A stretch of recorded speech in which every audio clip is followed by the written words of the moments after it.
think Claire from our team is going to MC this session, and I'm going to hand this off to her, and she'll take it away. But we truly appreciate you joining us, and this is going to mean a lot to everyone. No problem. I'm happy to be here. All Heidi, right. you Hey, there? good morning.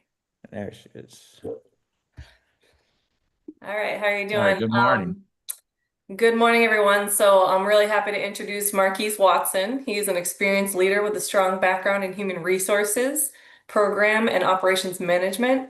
He's an Army veteran with 12 years of service, including 6 as an officer. Marquis has led teams from 16 to 1,300 people, and he is currently the first Disney Fellow interning with ESPN as a program and communications coordinator, where he continues to apply his leadership expertise, his passion for team building, and a passion for culture change. So, Marquise, welcome. Thank you for being here and taking some time to share some wisdom with our fellow transitioning veterans.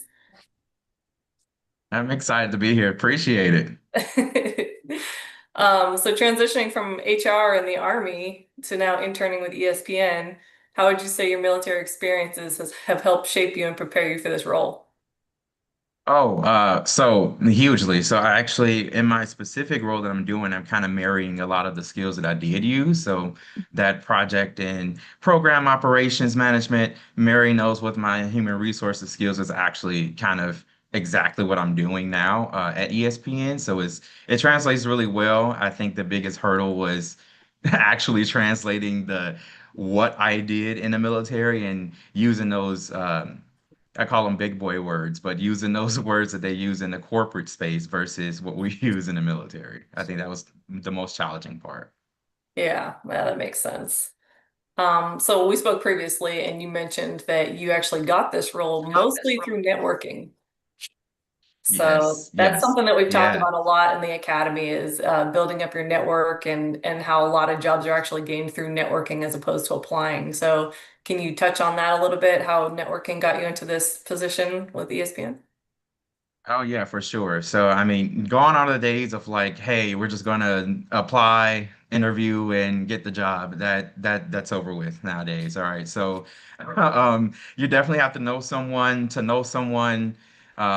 who knows someone. So specifically in my case, how I got uh this great opportunity really was through networking. So I spoke with a lot of people reaching out mostly on LinkedIn, going to networking events, kind of getting involved into the veteran affairs here in my area, and also utilizing my CSP's network. So utilizing Hiring Our Heroes as a skill bridge that I'm going through. Um, and that helped out a lot. And so when my resume was kind of getting pushed around and I was talking to a bunch of people, just kind of putting feelers out there for different positions.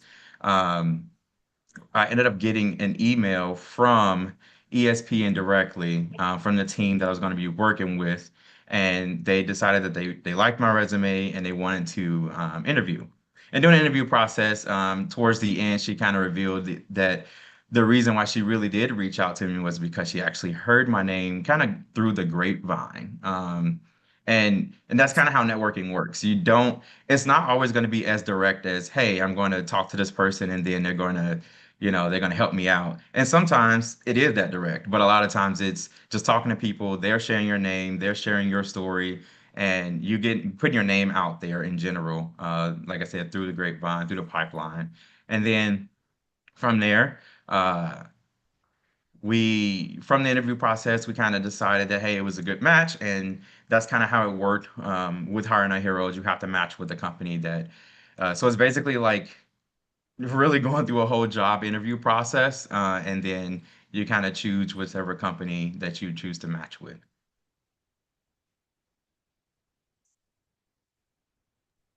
Sorry, I lost my mouse for a second. On the topic of the interview, I remember you told me that it's normally a 3 interview process where they like interview you, then interview you again, and then interview you Yeah. again. However, they liked you so much in the first interview that they didn't do the other interviews. So can you maybe talk about your interview a little bit and maybe how you stood out or what questions they asked? Oh yeah, for sure. So I would say the best thing in interviews, I have a lot of interview tips, HR background. So if you guys ever need any advice on that, just feel free to connect with me.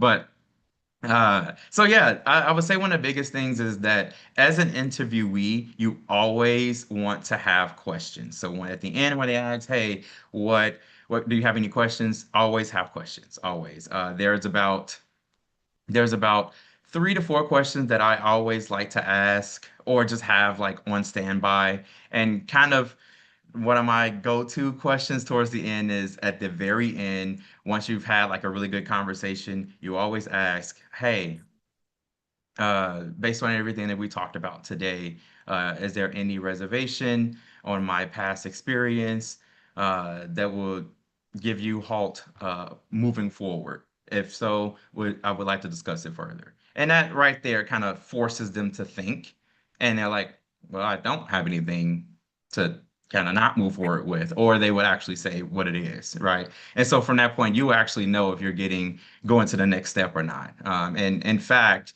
in my interview, uh, it was a panel interview in a sense. It was supposed to be with one person, but it ended up being two.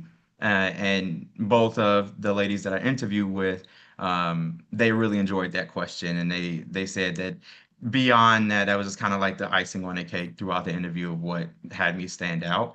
And I would say another thing, another piece of advice for interviews is to understand that the interview starts as soon as the call or the webcam webinar starts. So they ask, "Hey, even if we're not, and if we're even if we're not starting the actual interview and they're just like, "Hey, like, how's your day going?" The interview is already started, right? So that's a quick way for you to kind of show your personality or relate to them. You can talk about the weather or something. I knew that they were in a different location than when I was, so I talked about the weather and compared it to that. We had a good laugh, and that already starts the interview off correct, right? It always starts it off at a high level, and then a lot of times it's just kind of going down the questions list. A lot of these questions, there's a bunch of resources out there that will kind of tell you what questions to be expected to be asked. But a lot of times they're going to start off with the "tell me about yourself." And that is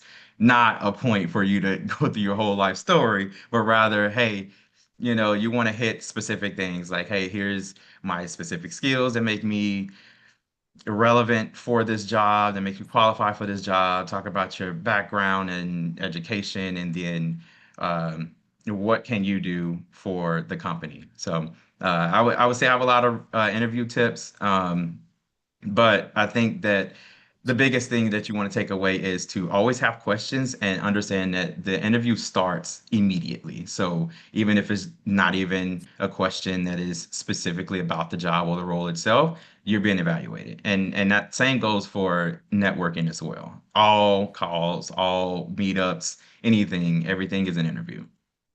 Not to be like no pressure or anything. Sounds like you tried to build some rapport with the interviewers before jumping into the questions to lighten it a little bit. So did you throw in some dad Yeah. jokes?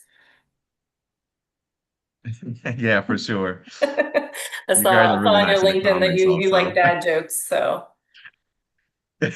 Yeah, I love dad jokes. I mean, you definitely have to when the relationship meter when it comes to interviews. They have to like you. At the end of the day, that's what it is. yeah. Looks like we got a question from Shaquan. Hey, brother. First of all, I think it's the smile. The smile got you that job. That smile is award winning. I Uh, love it. I love it. appreciate it. Did. Are you from Chicago? Yes, I am originally from Chicago. Yes. Really? What Crazy story part? how I ended up back here, but I am back here in Chicago. I'm from the south suburbs part of Chicago, Harvey, Dixmoor, Riverdale area. Gotcha. So Familiar with it? well, my question is because ESPN is a big deal. It's a huge deal. So Mm. did you manifest this in some type of way? Because I just think like I don't know. This is it's a big deal to just get hired by or even internship or anything with ESPN because that's a very big name. Yeah. So I would tell you, a lot of it. Yes, I can say manifesting works in a way. A lot of it was I'm a super anxious person, so it's just a lot of like praying and like, oh my God, what's happening? So when you start the transition, like I kind of alluded to earlier, I kind of got into I'm going through a medical retirement here. So a lot of the things that I did was not planned or premeditated. It's just kind of, hey, like you're getting out now and you gotta kind of like figure it out. So it was one of those things that I had to like figure it out. And just being in the army, I'm used to figuring things out. So um, so I would say manifesting works, but a lot of it again was networking. It was a lot of hard work. Like I said, going to countless events, talking to so many people, and this kind of seemed to, in a sense, it seemed like it fell into my lap because, like I said, they reached out to me based on my resume. But again, she also did open up and tell me, hey, it was because I heard your name through this person who talked about you at this event, and you talked about this, and that stood out because of this. So it's one of those things that networking, I will not stop telling you that networking is the way to go. Thank you so much. You answered my question. Yeah. All right, we have another question from Jamel. Hey, how's it going? Uh, you said you're Army, so you're a 42 Alpha or were a 42 Alpha? 42 Bravo for the officers, but yeah, Oh, okay. So I guess the question I got for you, right? So I'm a 3F5 on the Air Force side, which is similar to the 42 Alphas. familiar with it. Because we're in the same area, how did it feel getting out of administration, human resource type stuff to do what you're doing? Like, was there a whole big difference, or did you feel prepared, underprepared, or you know what I mean? So, I mean, specifically in my role that I'm doing, I'm kind of still in that HR department.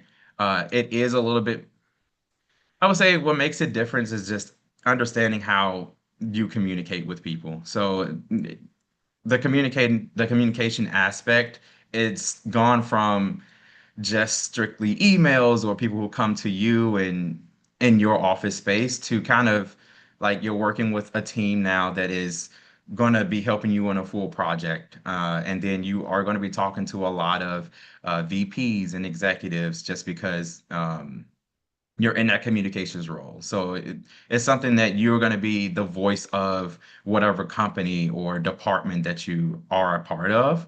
And I would say it's not that much of a difference. It's just understanding your audience and tailoring your communication methods to that. I would say you Gotcha. already have the skills. And last question for you: you got a figurine sitting on the shelf in the back. What is it? Actually, I don't know. So this is one of the backgrounds here for Zoom.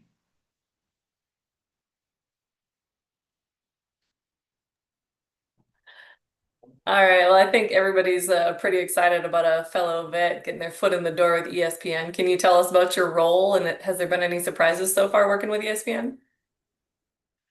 So yeah, so I will talk more about my role. I am a program and communications coordinator.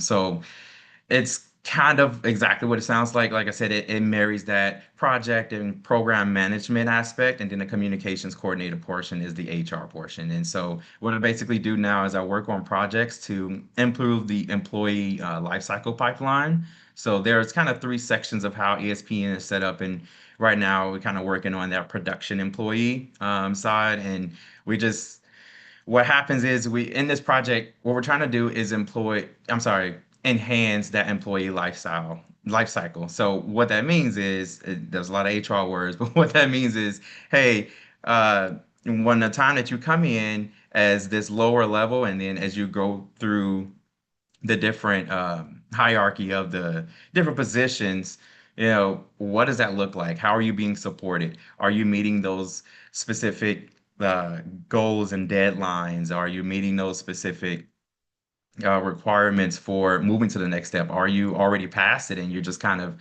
underperforming, or you're just in a role that is beneath you at this point? So, and that's kind of where this has all come into play. And harping on feedback culture is really huge. And a couple of other different insights on the project. But uh, but that's what I do, mainly work on projects. And I would say what I've learned thus far, the most surprising thing was that, you know, you come in and we jumped right to it. So, there's usually like hey, onboarding this and onboarding that. And it was like a day or two for onboarding, but then it was like, hey, we have this project going. There are two meetings on this, and you jump right in, and I actually love it just because my brain is always kind of going. So it was okay for me. But what I learned is that the civilian world is, depending on how big the company is, they're kind of like the military in a lot of senses, where you're going to jump right in and kind of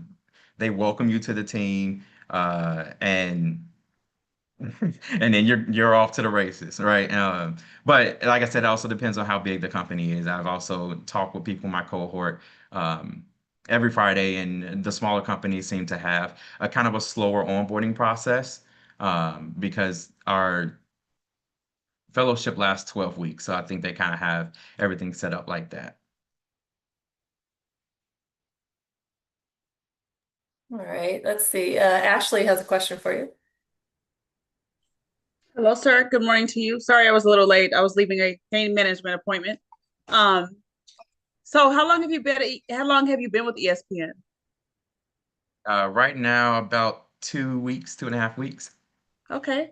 All right. With that being said, since you are in human resources, I'm actually doing a human resources track. I'm actually going through a medical retirement board now as well. Um, could you see in ESPN? I know sometimes, like, depending on companies, you never know what degrees they would really take when it comes to work. Have you ever seen anybody like with a social work degree working in any type of branch there, as far Oh, as human yes. relations Yes. go? Absolutely. Yeah. So the HR department at ESPN is absolutely humongous. And it encompasses a lot of different parts of it. So yeah, they offer wellness type of programs, and that's where a lot of the social Yes. workers come in. Yeah. Do you know what is the website to apply there? Because I will have my master's done in about a year and a half, and Yeah, I'm so just that's looking. My Disney Careers. My Sorry. Disney. Yeah, My Disney Careers. That'd be because remember, ESPN is a sub company of Disney. So I'm Oh, actually a Disney military fellow. I'm just working with ESPN. So you go to My Disney Careers for all the careers dealing with ESPN, ABC, okay. Hulu, and every other sub company. Yeah. Okay, they got social workers. All right. Yay. Thank you, sir. Many Oh yeah. blessings to you. Thank you. No problem. All right, we got another question from Michael. Yeah, Marquis, thank you for being here today and showing us that it is possible. And but what the question I got for you is more over when you got to Disney, how was the acclimation, the integration into the team, and I mean, there's the paperwork side with all the HR stuff, make sure all the papers are signed and all that.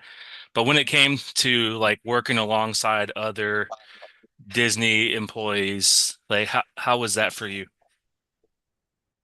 So honestly, I'm gonna say amazing, because it was seamless. So it's one of those things that it kind of like juggling two things at once, because there's the Disney side of things, but then there's specifically ESPN, right? And so because I am a Disney military fellow, what happens is we kind of have that cohort.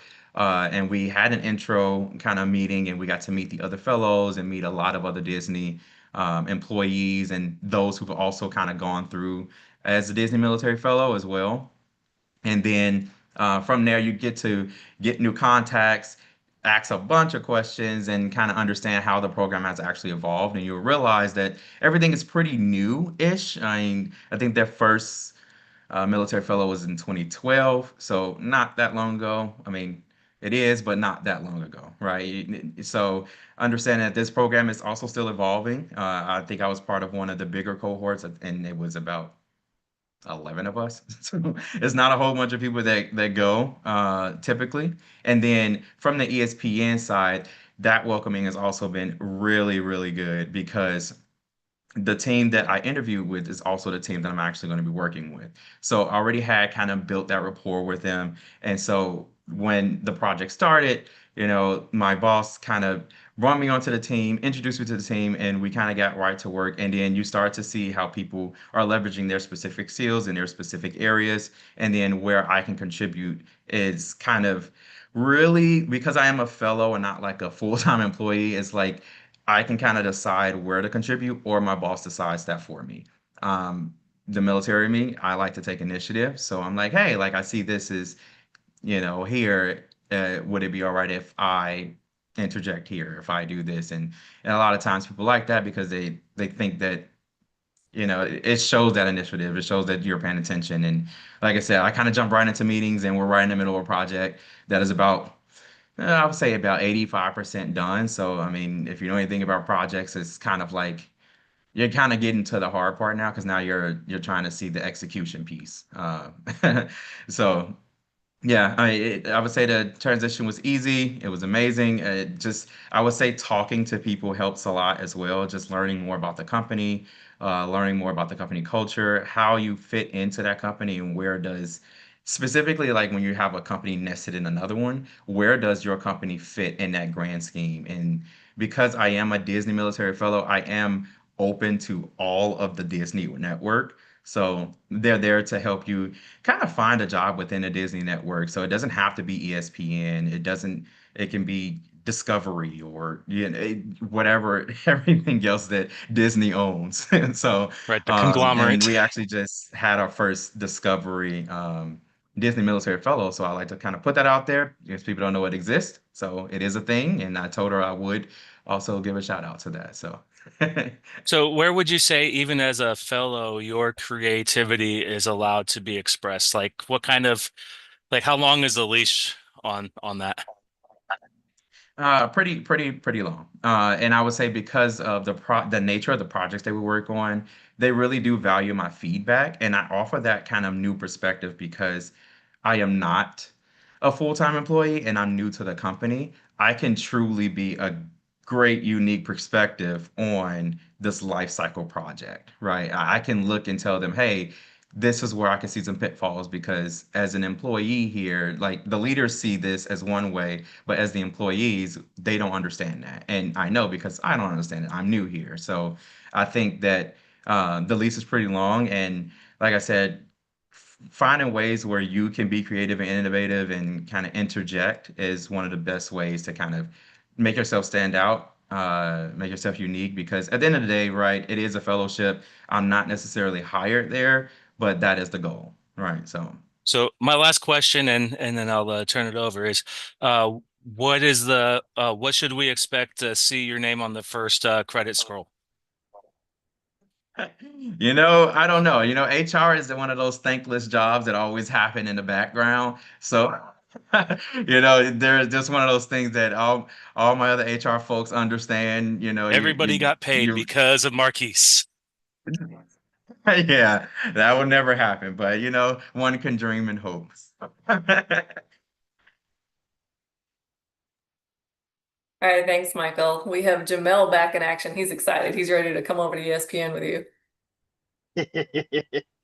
So I guess the question I got is with it being new for you, um, what has that transition from the military officer mentality to the civilian mentality? Like what has that transition look like for you, and where do you find that you're hindered, and where do you find that you um, are excelling?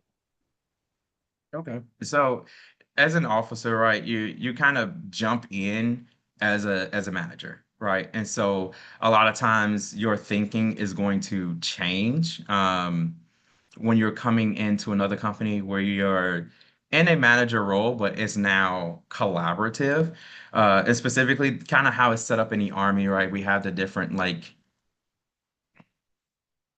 uh we have the different S shops and the different like departments, right? So in my HR department, I was the only one there in my entire battalion of 600 people who know how to do my job. So I didn't have to collaborate with anyone else. Yes, there were some times where it's like, okay, I helped them out with this, they helped me out with that. Yes, but day to day, like I'm the only person, I'm the subject matter expert. Well, what that translates now is that you're working on a team now. Everyone there is there to help. So the good thing about that is, hey, you don't feel so much of the pressure, and you can actually lean on others as far as understanding the job, what is needed from you, what's expected of you, and then kind of managing those expectations and outcomes. What I would say is hindered in some cases is understanding that you are no longer that, hey, like, I'm not Captain Watson anymore. No one's calling me sir. No one is like, like no one cares if you show up late. They're just gonna dock you, right? Like no, no one cares what you do, or like they only care when it becomes an issue. And I would say, like I said, I'm a pretty anxious person, so a lot of times, like when things are just kind of like chill, I'm like, I feel like I'm waiting on the other shoe to drop, but there is no other shoe. That's just the nature of the military making you extremely nervous for no reason. And then also, do you find that the that it's difficult to deal with the hurry up and wait now that you're no longer in the military and you're on that civilian side? Or is it easier for you to just look at, I only have to do this and this is all I'm going to do and I don't care about the rest? I would say that that definitely depends on your personality. I would say, due to my medical condition, it kind of forced me to be like, you need to chill out and just accept like you don't need to be doing everything all the time. So, so I would say it forced me to kind of like that. Uh, so I'm looking at the comments here. It kind of forced me to just chill a bit. It's just like, hey, not everything is life or death because, in the military, everything actually is life or death. So, it's like, yeah, and when you go into these civilian jobs, it's like, hey, man, we're just working on this digital marketing plan. Like, calm down, dude. So,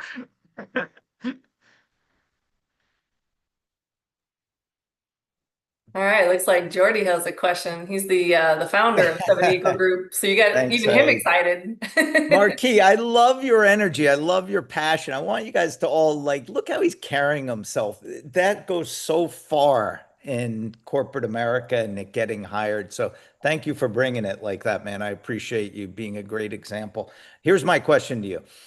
Do you want to, is your goal to turn this into a permanent position when you're done with your internship? yes, What are yes, you, I all right, so think.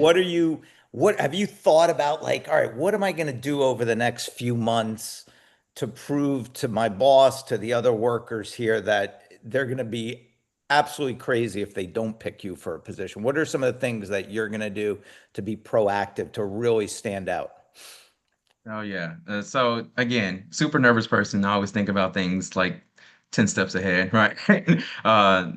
Nature of being an officer, you want to plan, right? So one of the biggest things I'm going to do is I've actually started connecting with a bunch of people. Now that I have ESPN on my LinkedIn profile, which I do want to get into at some point. I was hoping somebody asked questions about it, but the now that I have ESPN on my LinkedIn profile, it kind of opens you up to that network on LinkedIn, right? And so when I'm going down that list, I'm looking at people in the different departments of, hey, who is it that I can talk to that I would want to meet to ask questions about that department or that job. And what you want to do is you also want to match it, right? So you go to the mydisneycareers.com, right?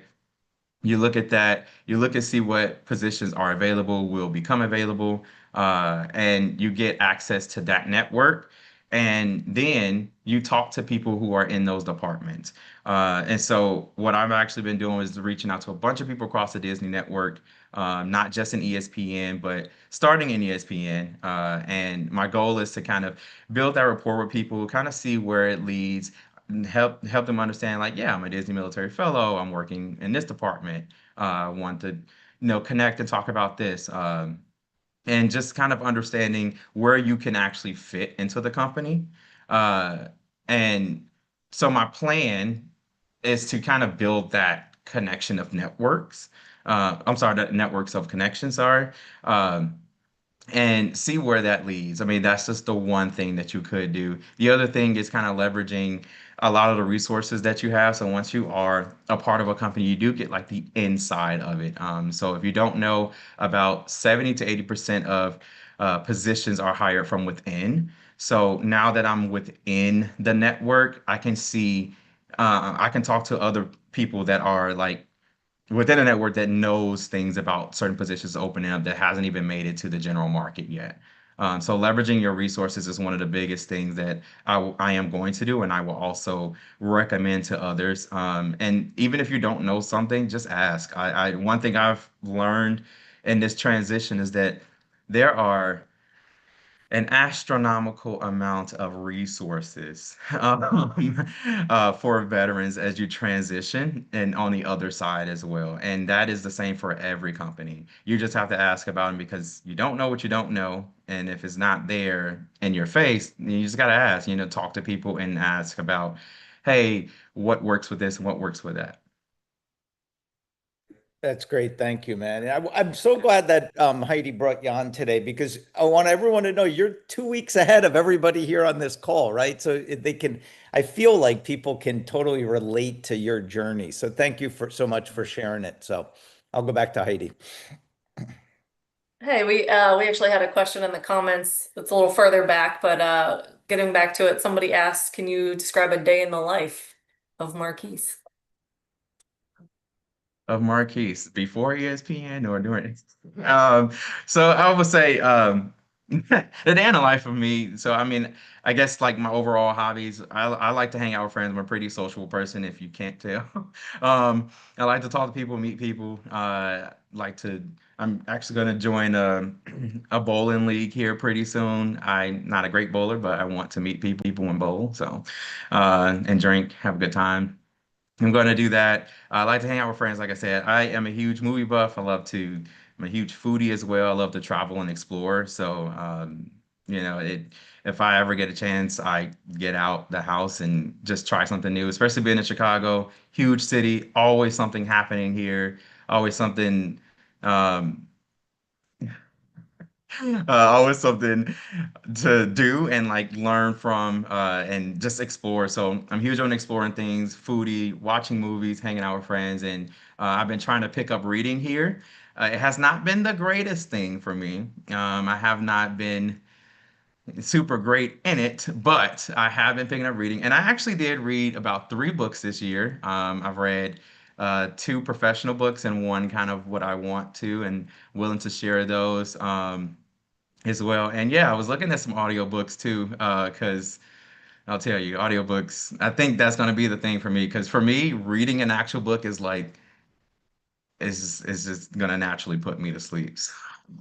Um, so, and I did read books while in the military because we were forced to, but again, those were like, leadership books and you can kind of they all start to kind of sound the same after a while. But yeah, so I mean, two of the books that I would or I'd like to recommend as far as professional are it is a networking book. Uh, and he actually has different forms. He have one for professionals and one for veterans. I will try to see if I can get this book here for you guys and link it here. And then I'll actually try to see if I can get both of those books linked over to you guys. One second. I think I can grab them here from my bookshelf.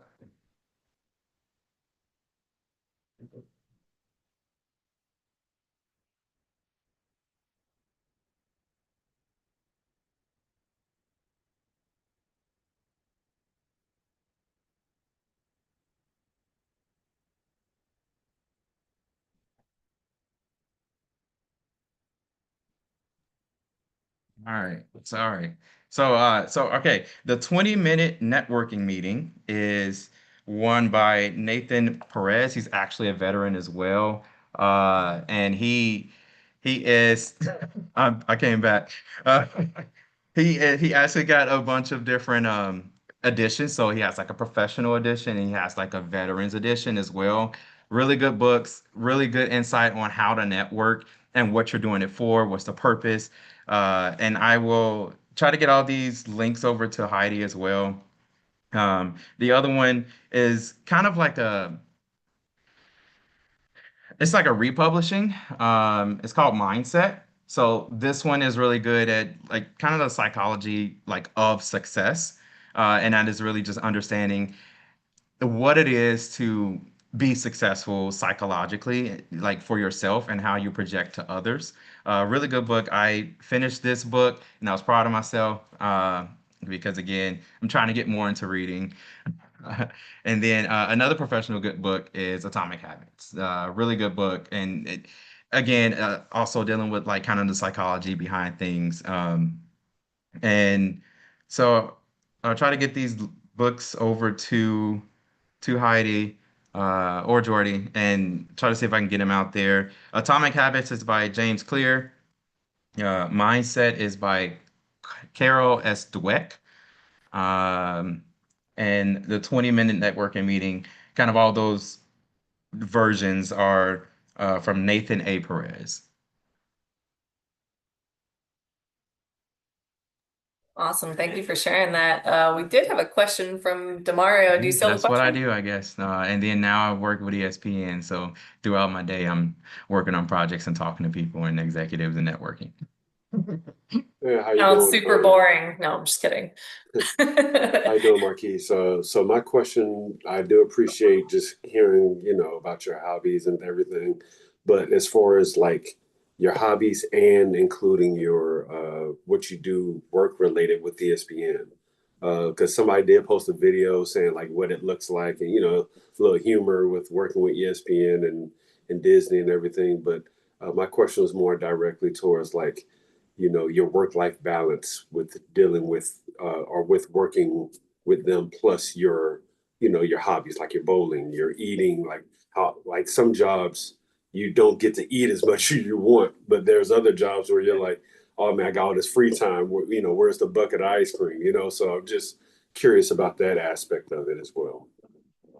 I would say specifically for me, I can't speak to everyone, like, because everyone's job is different, but specifically for me from the military, it's definitely more manageable of a work-life experience, work-life balance experience.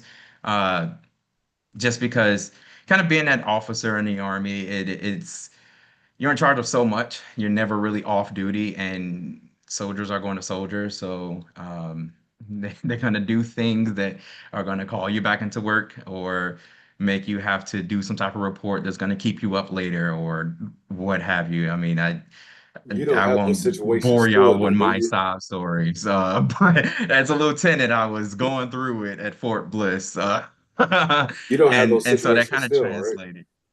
What was that? You're not still having those situations where you're getting called in the middle of the night, are you? Oh, no. Yeah, no. I would tell you Okay, good. civilian work is absolutely like, hey, there is a cutoff time, buddy. And we're gonna leave before that cutoff time. Right? So a lot of those like civilian workers that you see like at the DoD level, that same mentality a lot of time.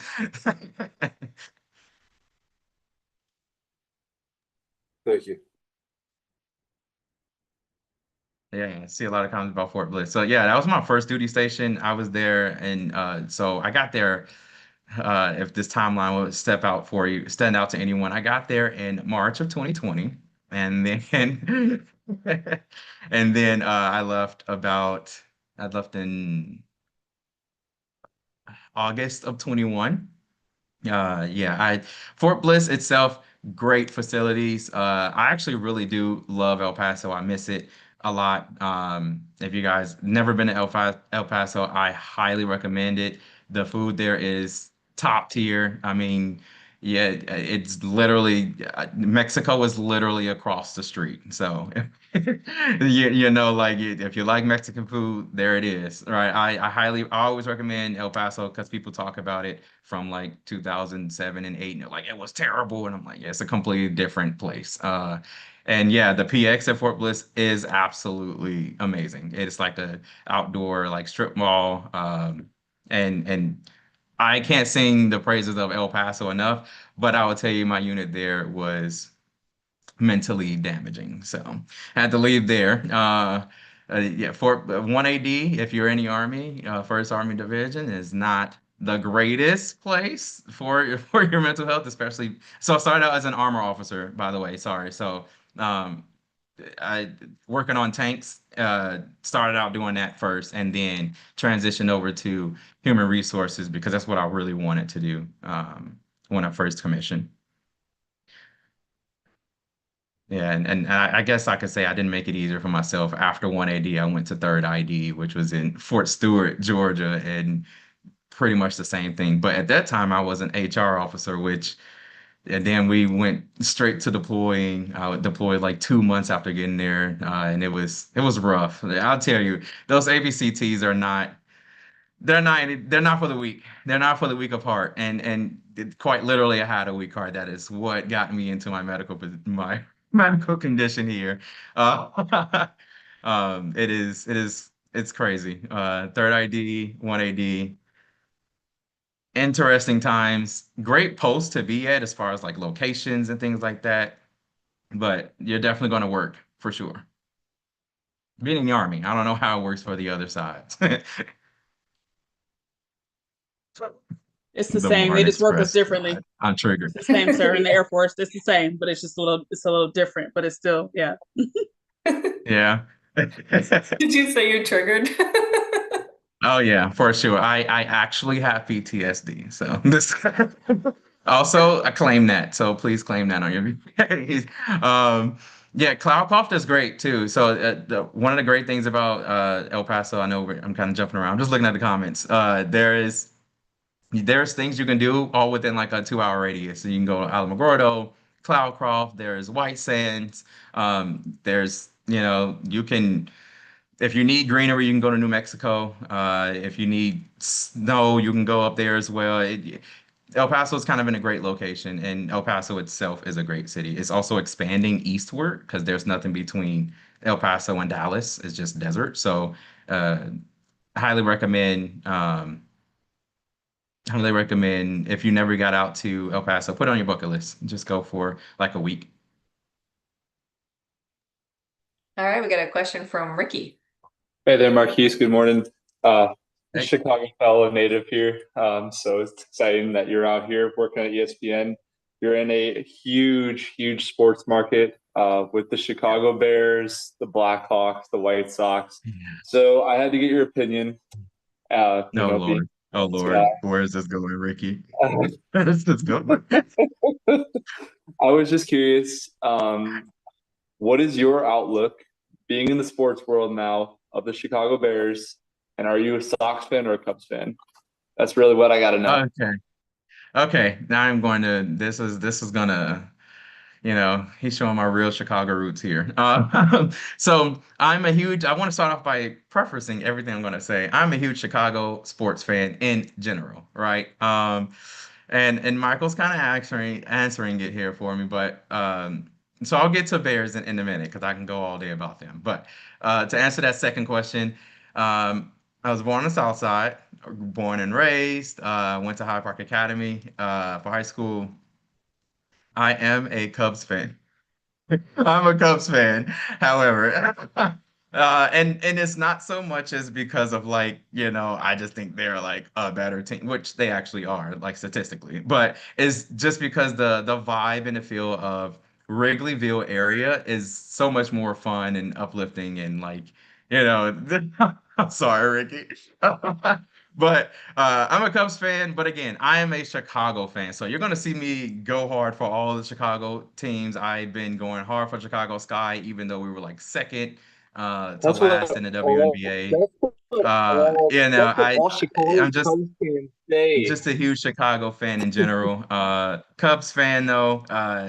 But I love the White Sox because their stadium is actually better. I will tell you that the stadium is actually better than Wrigleyville. So if you guys ever come to Chicago, highly recommend hit me up when you come. But also let's go to two of those games while they're in season. I will tell you the White Sox game will be a lot cheaper. You'll have a lot more fun at that stadium. But overall, the area, the vibe, the feeling, the Cubs is going to be like, it's going to give you that better feeling for sure. And okay, being in ESPN and kind of understanding how the Bears work, I am a Bears fan through and through, and I am okay about everything that's going on. I am all right. I am fine. No, I really do love the Bears, though. One of the good things about being at ESPN is that it is a huge sports culture, like you said. So you can like talk about sports all day with people. They'll bring up stats, they'll bring up random people, and you can literally wear sports gear every day to work if you really wanted to. It's one of the great things about working at a place like ESPN. Um, and I will like to preface that you guys, I am working remote. So the actual headquarters for ESPN is in Connecticut, and they have specific locations throughout the country, none in Chicago specifically, but I am working fully remote. Still gets the job done. It's fine. I'm not the only person who does it. So, uh, but when you go down to like the ESPN station that we do have here, that's specifically for the Bears and the Blackhawks, it's just a really good time. No matter how bad or how good the Bears are, people are always going to love the Bears. Unfortunately, they are going to be moving to Arlington Heights here probably, which is about 25 miles north of the city. That's kind of annoying, but I also understand why. Love the Bears, even though they are a pretty annoying team to be fond of. Yes, people choose to be Bears fans, Roy, because it's the Bears. Bear down. All right, Marquis. So I want to thank you so much for joining us today. Obviously, you can tell everybody was really excited to talk to you. We had a lot of great questions. And as Jordy said, your enthusiasm and energy was infectious. So it's been a pleasure having you. I know as a human resources person, I never really thought about getting into the sports industry. So you're kind of living the dream, and it's opening up our eyes to what's out there. So thank you again so much for taking the time to be here. We hope you'll come back and join us again. Oh yeah, for sure. This is great. Like I said, I love talking to other veterans, soon to be veterans, because I'm technically not a veteran yet either. But I love talking to other vets and just like sharing stories, learning stories, sharing any information that I have. Like I said, feel free to connect with me on LinkedIn. I'll drop my LinkedIn here, and I love to like talk to people, learn more, and answer any questions that you guys may have. Awesome. Thank you so much. I'm glad you were willing to share your LinkedIn in the chat, because I was going to ask you if that was okay. So you beat me Yep, to for it. sure. Yeah.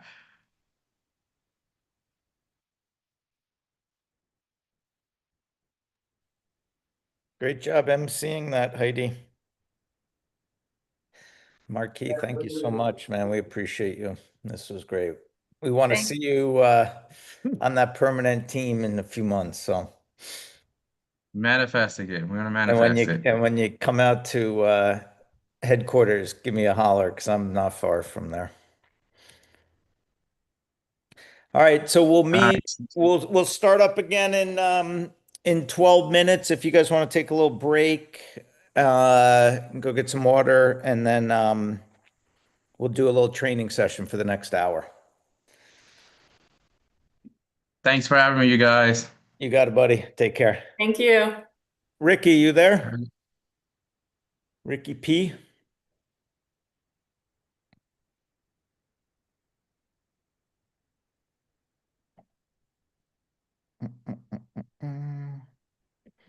What a great story. He's gonna do well there. Yeah, he's awesome. Where did he say he's living? He's not in, I thought he was at the headquarters. He's in Chicago. Oh, right, Chicago.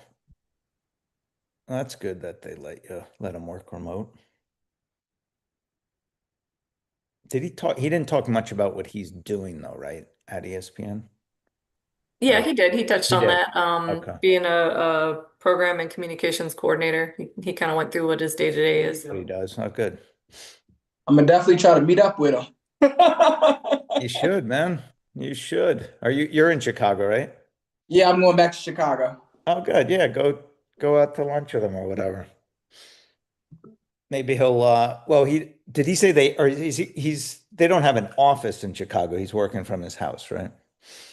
Yeah, he's working remote, but Yeah. there is like a satellite office there. He said that it's Oh, mainly okay. for the Bears and Oh, that's cool. So maybe he'll give you a little tour of that.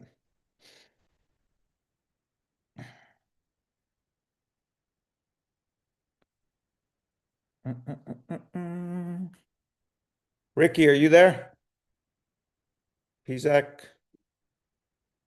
Yes, sir. You are? Did you want to take 5 minutes and show everyone what you got? Yeah. I'm gonna go onto the Zoom call from my computer so I can share my Okay. screen better. All right, go ahead, Ben. Yep.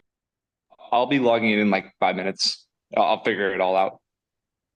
All right, no problem. Thank you.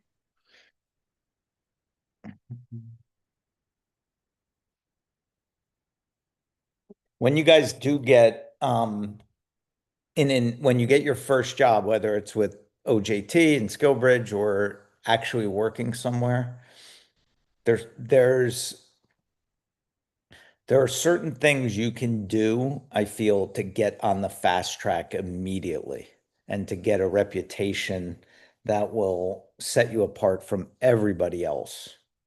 What do you guys think some of those things are? Just yell out if you want to contribute or put them in the chat, either one. I'll read them.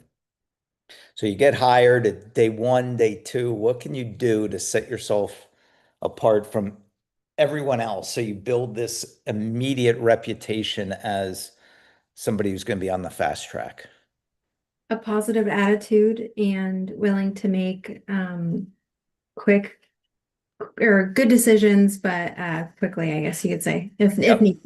Yep. With positive attitude, absolutely. Like you have to have positive attitude. So that's a great one. Yeah. Day one, day two, communicate with coworkers. That's good. What do you mean by communicate, Craig? While you're coming on, Michael, absolutely show up early. Don't let anyone beat you to work. Anyone, especially your boss. Right?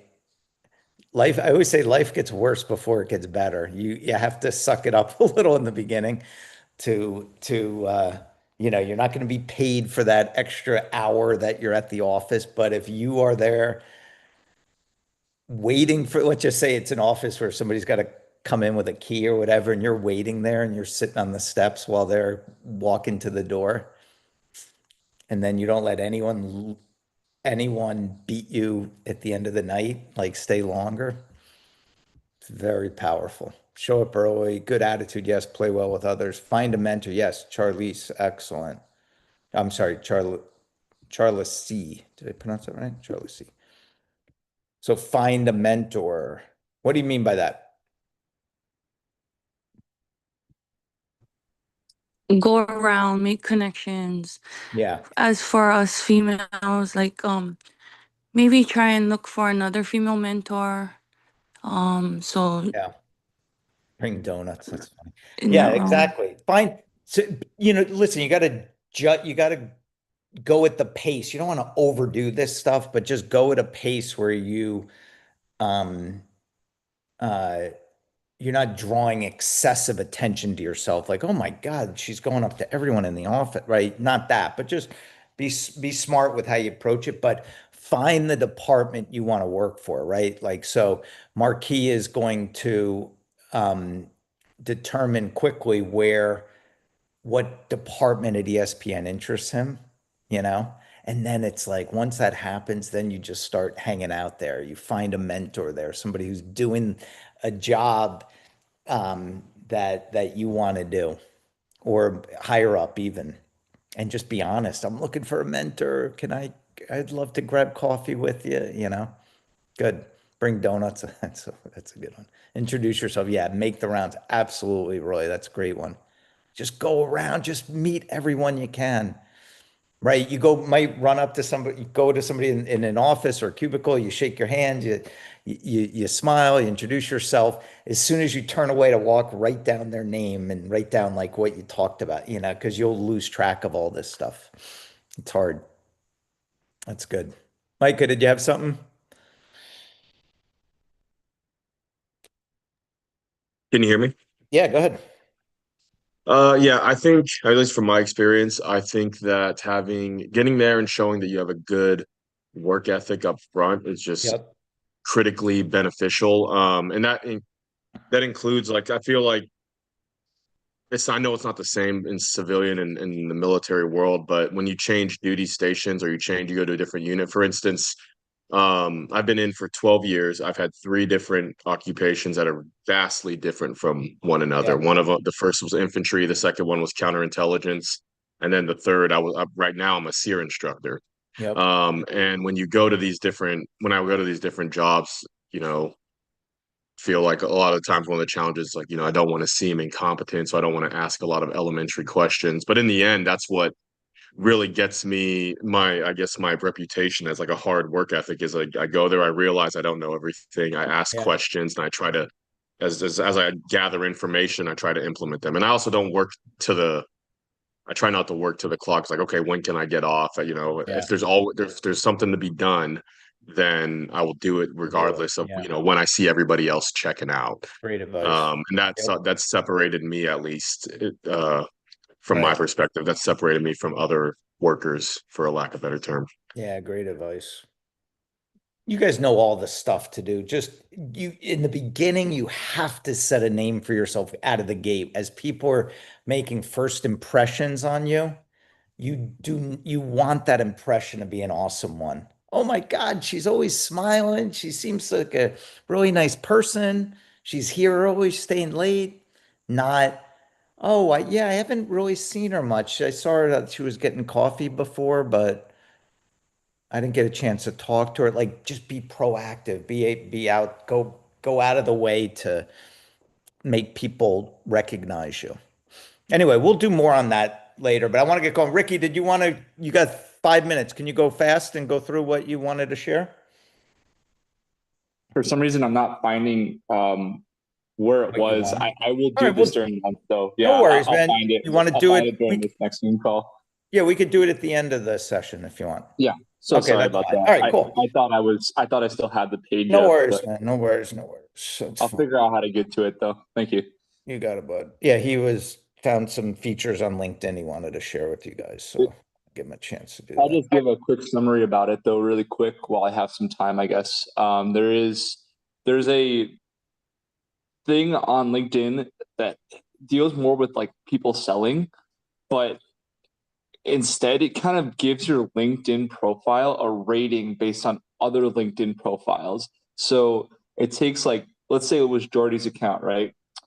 It would be taking his account, how many times he's posting, how many times he's interacting with comments, how much connections he's building on LinkedIn. All of this stuff adds up to your score, and then it will spit you out based off of like, okay, he's engaging, he's making posts, he's doing this, he's doing that. And it will tell you like how good you are on LinkedIn. And you can size up to people that are in the markets who are really good salespeople on LinkedIn and stuff. And it's just a really good way to gauge how your LinkedIn account is actually doing based off of other people's stuff. I love thought it. it was very I can't wait. interesting. I can't wait to see it, man. Yeah, cue it up for the end. We'll go through it at the end while you're doing that. All right. So what I want to talk about with you guys today is, and Marquis encouraged this one when I was listening to him. It's like he got his job because of networking, and I know most of you guys are going to get your jobs because of networking, and I know it's not the easy path, right? Or it doesn't seem like the easy path. The easy path might seem to you like, screw it. I'm just going to go onto Indeed, see who's hiring, apply, send out resumes. I'll just do that. I don't have to talk to anyone. I don't have to, it's not awkward. That's the easy path that most people take. And I don't want you guys to do that because it's a difference between working at a company like an ESPN or working some crappy job out there. And unfortunately, our country is filled with crappy jobs. And I don't want that for you. Every second you're not in here with us, even if you want to take some of this time and skip a session, I want you to work on networking. There's nothing that's going to be more important to your career. Nothing. 97% of spend 3% of your time. If you want to apply to jobs and send out resumes, go do it. But 3%, not more than that. All right. And I'm going to go through a lot of this I've already talked to you guys about, but I want to hit home on it again because I feel it's so important. You have to be proactive, right? This is going to require you doing the putting yourself out there. Most people do the opposite. They let the market determine where their career is going to go. By applying to jobs, if that's your strategy, I promise you somebody's going to hire you. It might not be most likely it won't be the job that you really want, your dream job, but somebody's going to hire you. And then your career goes this way. And before you know it, you're 30, you're 40, you're 50, you're my age. You're like, holy crap, what happened to my career? I really wanted to do that. Why did I go down this path? And what happens to everyone, with most people, is you get comfortable, right? You're in a career and you're like, they're paying my bills. I'm fine. I don't want to be unemployed. I'll just stay here. And that's the worst, to go through, I feel, to go through life like that, where you're just sort of like coasting. You're just doing the average. And I want you guys to climb to the top of whatever path you want. And to do that, it requires this like attitude of like, get out of my friggin' way. I'm going to do this. So take your shot. Don't let anyone stop you. Just like Michael Kelly was saying early, he wants to work there. He got rejected initially. Who cares? Who friggin' cares? It was somebody looking for 3 seconds at him. And they rejected him, but he didn't give up. He wants to give it a shot. What does it cost him? Absolutely nothing. Another 5 minutes of his time, and he throws his hat back in the ring, and chances are he's going to get now considered. So just go for it. Don't let people tell you you can't do something. I know that's a cliche, but so many people just get a little bit of rejection and they just give up. They throw their hands up and they say, oh, they're not hiring. I got rejected. Devote the time. This is where the discipline of this comes in. You guys all have this time where you're doing SkillBridge, right? This is your window to get this done and determine what that is. I feel if I could have my druthers and instruct you guys, I would say do one a day, one informational interview per day. Get it done. You could do that. It's so easy to do. I have never, ever mentored anybody throughout my career. I've been telling people to do informational interviews for 30 years now. Never has anyone ever done informational interviews. I'm talking a consistent effort, have done like, for a whole month straight and not been hired. It doesn't work. Every one of them gets hired. It is an extremely effective strategy. Just like Marquis showed you that book, the 20-minute networking meeting, that's what I call the informational interview. It's the exact same thing. But it requires discipline. It requires you just setting a goal and saying, I'm going to do 5 of these this week, 5, one a day. And you just don't stop until 5 people say they'll meet you. And if you have to skip one of these sessions to go do one, do it. You have to expect you are not going to, everyone you ask is not going to respond the way you want them to. You will get ghosted. You will get people, saying, oh, I'm sorry, I can't do that. Who cares? Who cares? You need one bite. That's it. And I'm telling you, that one person can change the trajectory of your life. Right? Whatever Marquis did, he said he networked his way to that job. Whatever he did with somebody who spotted him, that he's now going this way instead of maybe going that way. Whatever that means, I don't know. Maybe he's going to be running ESPN in 10 years from now. You'll see his name on the top of the sea level. But you got to put yourself out there to do it. Matthew, did you have something you want to add? Yeah, Jordy, thanks. So when reaching out to companies for an informational interview, what would you say the best method is? Like in person or email or I'm partial. I'm partial to LinkedIn just because I think you can go through a lot of them on LinkedIn, right? But there's no question that, and obviously, if you're in person with somebody, say you're meeting somebody at an event, you will do extremely well. I'd be shocked if you get less than 100%.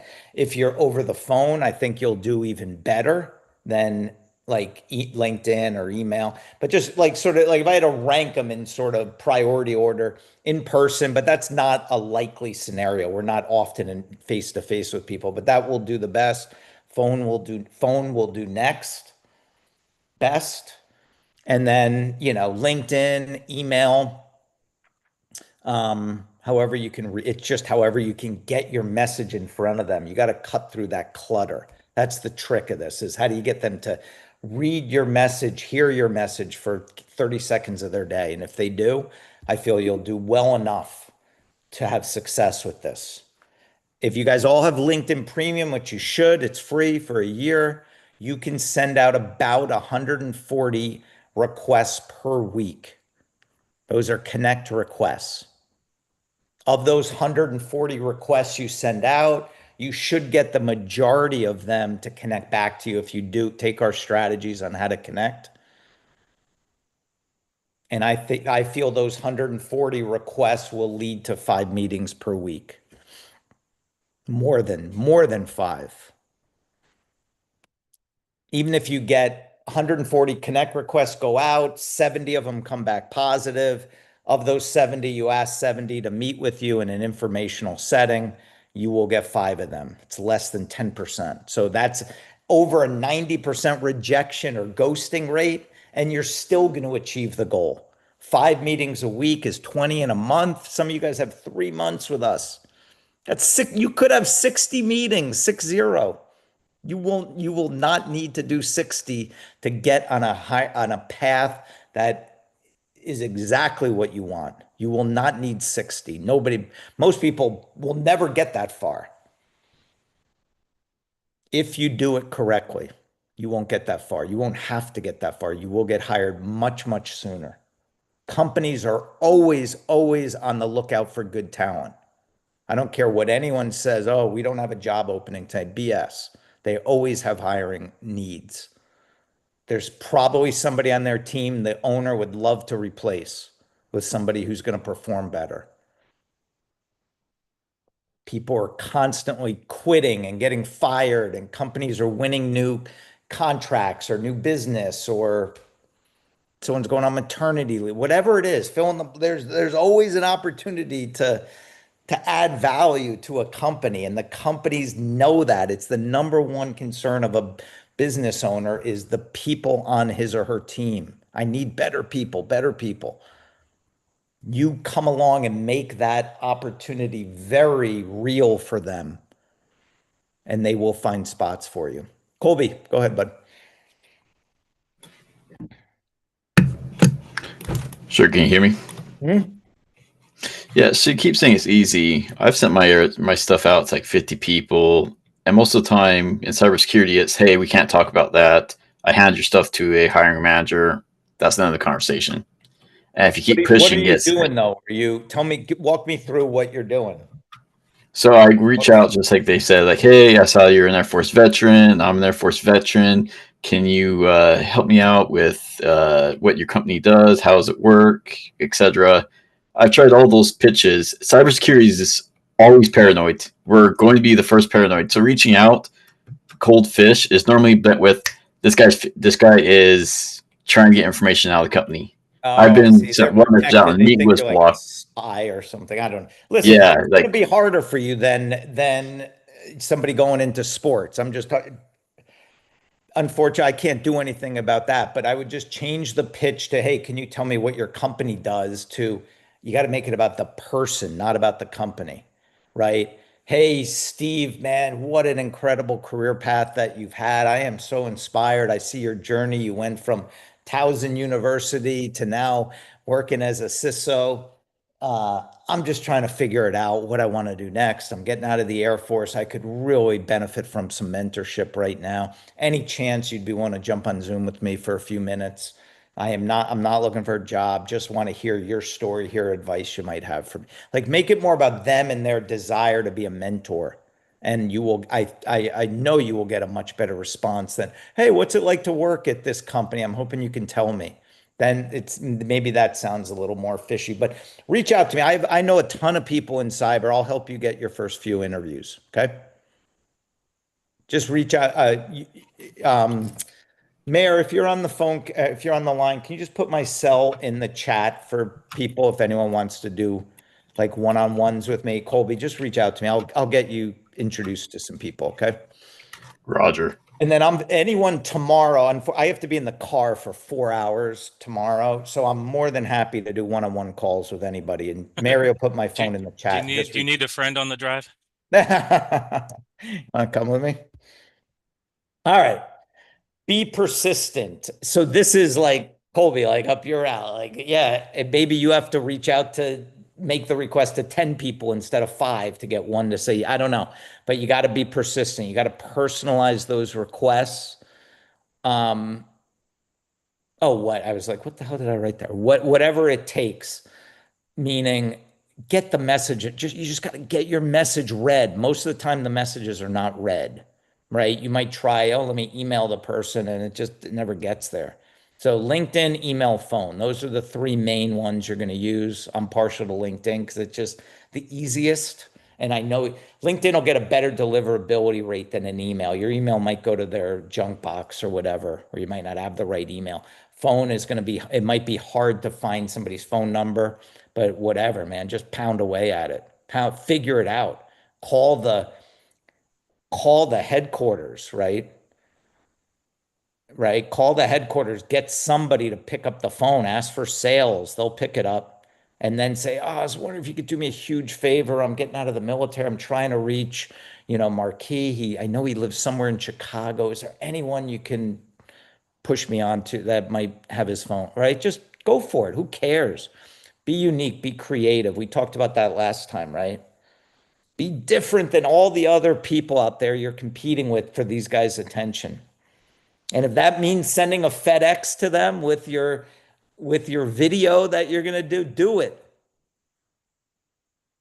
Do it. Just do something different. I'd love to hear if somebody wants to jump in who tried something unique, tried something different to get someone's attention. And if you had success, or even if you didn't, if you want to share that, I'd love for you to put your hand up and do that.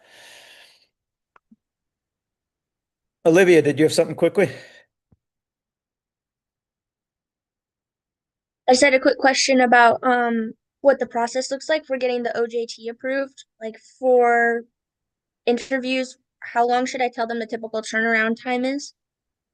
Oh, we're really quick. As long as we get them on the phone, you can start working there the next day. A lot of time it's just connecting with them, but fill out the form we have on 7eagle.com/forms. If any reason it's taking longer, you're not getting an update from the rep here, just reach out to Mary or me, and we'll nudge them. Okay, perfect. Thank you. You got it. Michael, did you have something? Yeah, so with what I was talking about earlier with sending that email, that wasn't the only thing that I did. Now I knew that the hiring manager the guy's incredibly busy. And I knew that, I would be lucky to get any time at all with the guy, right? But that didn't stop me from one, I emailed him at his email at the company, but 2, like I probably made at least 20 calls to the main line asking for him. And in each of What those happened? times, Wait, when you called all those times, was somebody answering or was it like a machine? no, somebody answered and then sent me to his voicemail, and I know it's his voicemail because you know how Yeah. it's his name.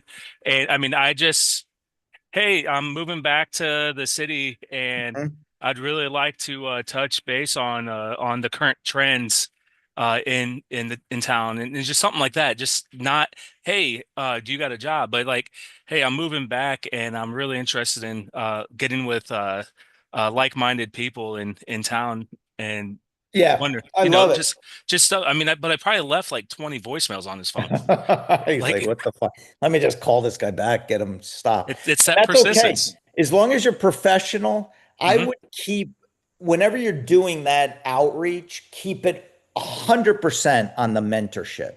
Don't, I'll tell you why. The only thing I don't like what you mentioned is, hey, I'm trying to get what's going on in the trends and the industry. Like, if somebody left that message with me, first of all, I'd be super impressed that you're calling me and doing it more than once. I'm like, wow, this guy really wants to talk to me. He's really interested. So that's 90% of this, right? You're making a great move there. But then if you said, Jordy, man, I love your career path, what you've done. I just need someone to help me right now. I'm not sure what direction. Any chance I could borrow, 5 minutes, 10 minutes, like make it about me and wanting to give back, not, oh crap, now I gotta I gotta sit here and give a class and educate him on what's going on in the trends in my industry. Like, I don't have time for that. But when you sort of tug on the heartstrings a little, like me helping this veteran and help shape his or her career path, that's exciting. So Well, keep it on and the then mentorship. well, that and I found, I obviously I seen like what um groups on LinkedIn they're in. And went to, because if they're in those, and I probably want to be in those, and I'm contributing to those. And Good. the one of, not the director of technology, but the another leader in that space at the company just messaged me and said, "Hey, I see that you're not in town yet, but when you get in town, give me a call. I'd like to sit That's down and have awesome. coffee." See, good things happen when you just put, that's what I meant by like just put yourself out there, put yourself in these situations, and good things will happen for you because no one else is doing this. No one. Great job. Thank you for sharing that. Jamel.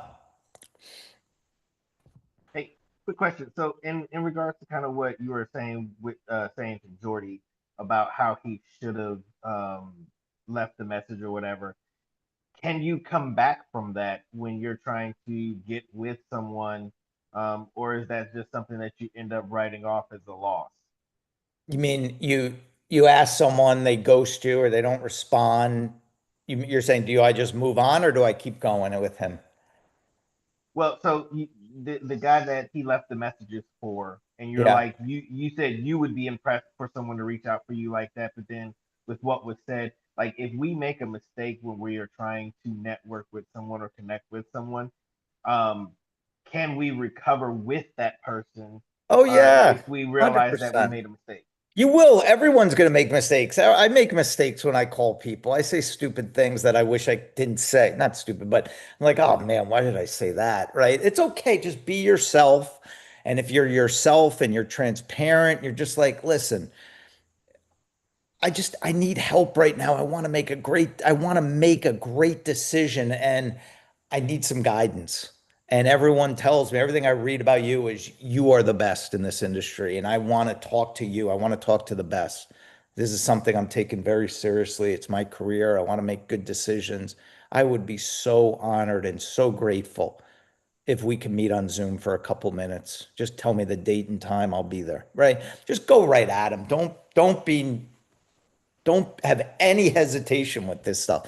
I'm telling you, the exact opposite effect that you feel is going to happen. You might feel like, oh, I'm bothering this guy. He's busy. He's a CEO. It's the opposite.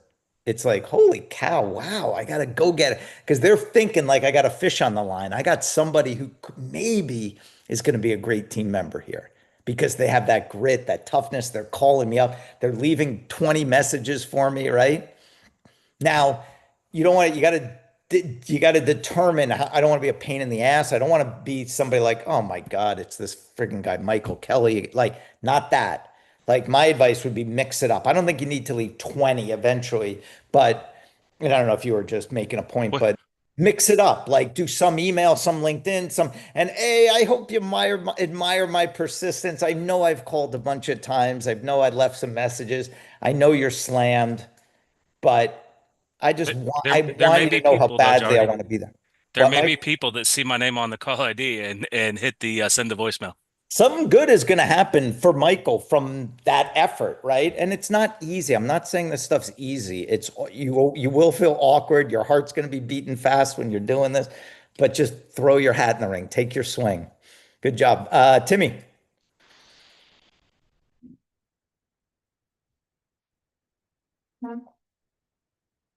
Sorry about that.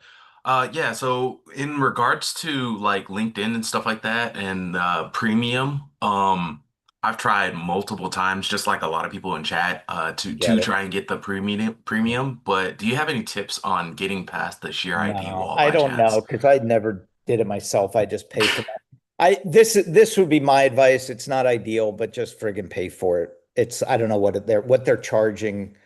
Does anyone know what they charge for I'm on a different Hey, account. I think mine's like 70 a month, but hey, Jordy, I think it's like $39 a month. yeah, thank you. I got sick of waiting too, and I just went ahead and paid for it. Just I mean, it's paid dividends at this point. it will, guys, it'll pay off 1,000-fold for you, but this time you don't get these days back. The time right now, you don't get it back, and I don't want to be sitting here with somebody, oh, I've been trying for the last month to get this premium, and I don't want that to prevent you from getting the career goal accomplished. And can't, I know it's month to month. So if you have to pay it for 1 month or 2 months, who cares? At the end of the day, it'll be well worth it. So anyway, I wish I had better feedback for you on that. I don't. Olivia, Gotcha, thanks. you got it. Hey, so I just wanted to share some things that helped me with a job offer recently. Um, so I did 4 years in the military, and so sometimes I feel like the audience here has had a lot more experience and credentials to put on a resume. And so trying to find things to help my resume has been a little bit more tough, but just with the limited experience I had. But um one thing that made me stand out in my recent interview was that I had done an informational interview with a person at the company I wanted to work at. I wanted to work as an accountant and tax preparer for H&R Block or something similar. And I did an interview with them um, a year or two ago, and that led to me interviewing their manager for the area, and they turned that into a secretary position for me um to kind of get experience, and that was a great way to be in an office Yep. to see what the office setting looked like. And then now I'm landing a role that I'm wanting after being able to figure out what the roles names and the terminology looked like. But it started with like a really small conversation, and then my sister had a very similar situation where she wants to go into emergency medicine, and they do ride along programs for a lot of fire departments. And Mhm. during her whole credentialing process, she was able to ride along here and there, and then it made it super simple to land a job after that. Um, and I just wanted to say that like all the free time that you give into an industry that you're looking for, um, can be super helpful later. And so like all of what Jordy's saying, where it's like maybe volunteering as a web developer for a charity can like it really pays off. Like if you want to be a web developer, now you have all these projects and all the Yep. little things that you can throw on a resume, they really do add up. And Yeah. it was super helpful for me this past week. That's all. Thank you for sharing that, Olivia. That's a great story. I love stories like that. Like she's like, oh, frig, I got to be a secretary. This sucks. But don't look at it like that. Just look at it as a stop along the train track to getting you where you want to be, right? It's just Yeah. temporary. You get in there, you bust your ass, you work harder than any secretary they've ever had. You smile, you meet people, you go out to coffee with people, you just do a great job. You be a model employee. You don't let anyone outwork you, and they are not going to keep you